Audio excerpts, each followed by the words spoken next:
mensahe niyo sa ating mga kababayan sa gitna po ng mga kaguluhan na nangyayari ngayon, especially sa Senate, sa different institution na ginagamit po ng kasalukuyang administrasyon against the opposition?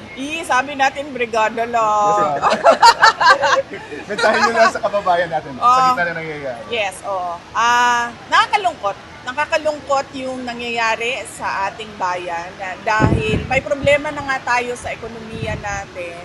Dinadagdagan pa ng administrasyon ng problemang politika. No? Kung sana ay tutukan na lang ng administrasyon yung kanilang trabaho para sa taong bayan, ay makikita pa sana natin ang kaunlaran or pagbabago ng buhay ng lalo na yung mga naghihirap natin na mga mamamayan. Pero sa ngayon, ang nakikita natin ay puro paghahabol sa mga kalaban, puro paninira, puro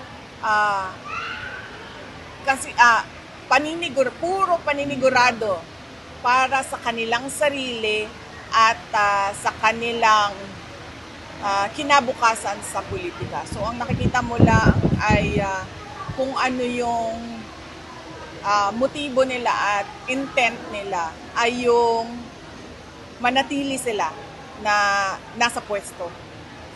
At wala silang pakialam sa paghihirap ng mga tao.